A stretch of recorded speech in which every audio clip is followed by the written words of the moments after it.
Dear friends and students, you are listening to the book Glimpses of World History by Pandit Jawaharlal Nehru.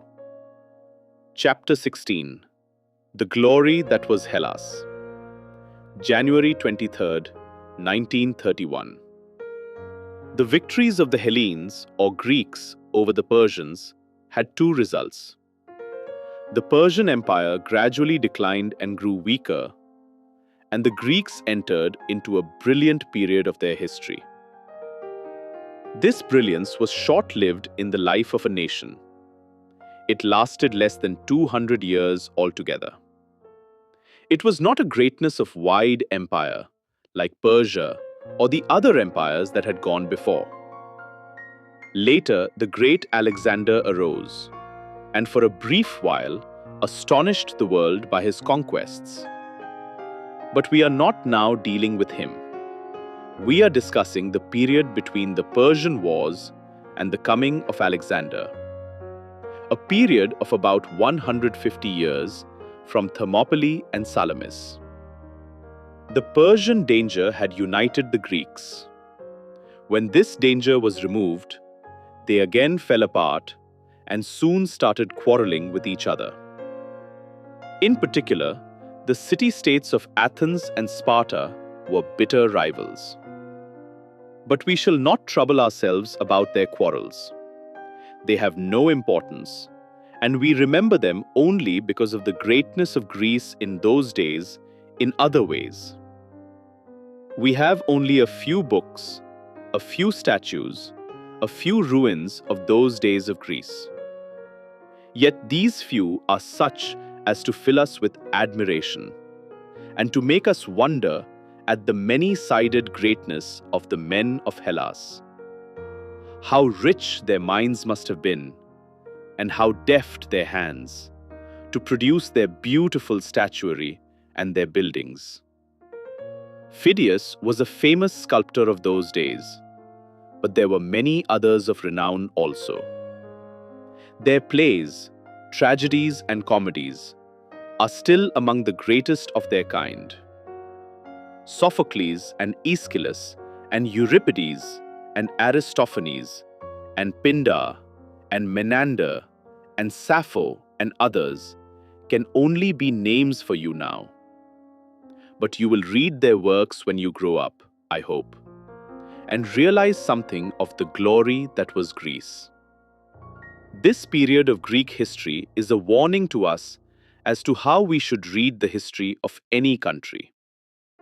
If we paid attention merely to the petty wars and all the other pettiness that prevailed in the Greek states, what would we know of them?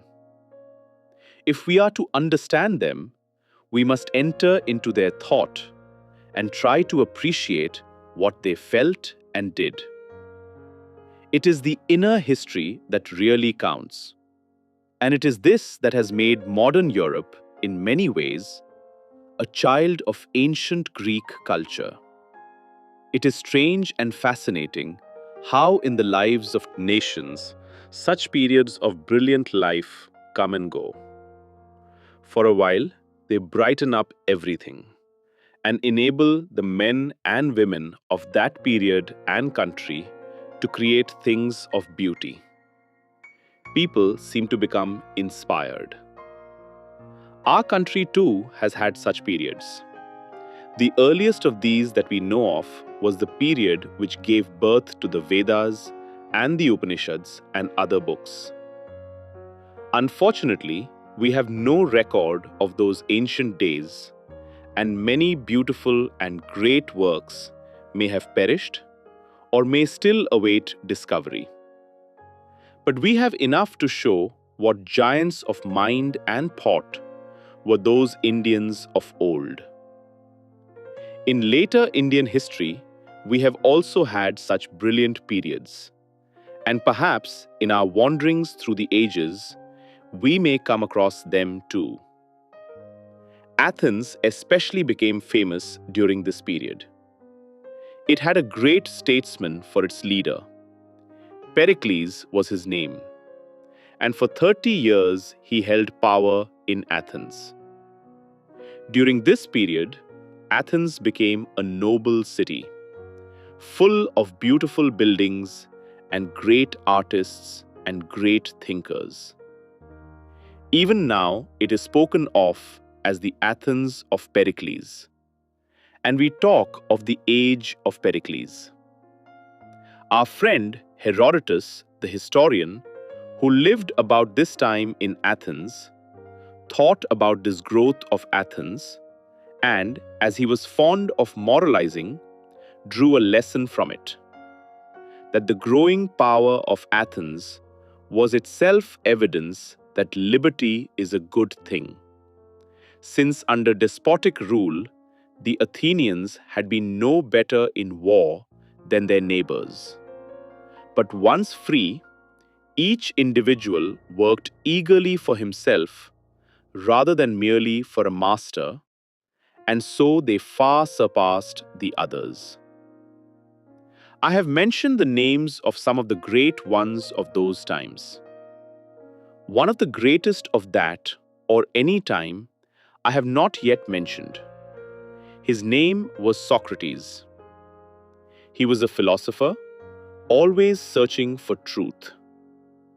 To him, the only thing worth having was true knowledge, and he often discussed difficult questions with his friends and acquaintances, so that out of the discussions, truth might emerge. He had many disciples, and the greatest of these was Plato. Plato wrote many books which have come down to us, and it is from these books that we know a great deal of his master Socrates. Evidently, governments do not like people who are always trying to find things out. They do not like the search for truth. The Athenian government, this was just after the time of Pericles, did not like the methods of Socrates, and they held a trial and condemned him to death. They told him that if he promised to give up his discussions with people and change his ways, they would let him off. But he refused to do so and preferred the cup of poison, which brought him death, to giving up what he considered his duty. Facing death, he told his accusers and judges that he would obey what he believed to be his higher duty rather than them, and that so long as he had breath and strength, he would never cease his devotion to philosophy, continuing to press people on whether they were ashamed to care so much for wealth and honor while neglecting wisdom and truth and the improvement of their own souls. He did not know, he said, whether death was good or bad, but he did know it would be wrong to desert his post, and he preferred what might be good to what he knew to be bad. In life, Socrates served the cause of truth and knowledge well, but he served it even better in his death. In these days, you will often read or hear discussions and arguments on many problems, on socialism and capitalism and many other things. There is a great deal of suffering and injustice in the world, and many people are thoroughly dissatisfied with it, and they seek to change it. Plato also thought about problems of government, and he wrote about them. Thus, even in those days, people were thinking of how to shape the government of a country and society so that there might be greater happiness all round. When Plato was growing old, another Greek, who has become famous, was coming to the front. His name was Aristotle. He had been the private tutor of Alexander the Great, and Alexander helped him greatly with his work. Aristotle did not concern himself with problems of philosophy like Socrates and Plato. He was more interested in observing things in nature and understanding the ways of nature. This is called natural philosophy, or more often now, science. Thus, Aristotle was one of the earliest scientists. We must now go on to Aristotle's pupil, the great Alexander, and follow his swift career. But that must be tomorrow. I have written enough for today. Today is Vasant Panchami, the coming of spring. The all too short winter is past, and the air has lost its keenness. More and more birds come to us and fill the day with their songs. And today, just 15 years ago, in Delhi city, your mummy and I were married to each other. Dear friends and students, you were listening to the book Glimpses of World History by Pandit Jawaharlal Nehru. Thank you for listening. Please subscribe the channel. Let's meet in the next episode.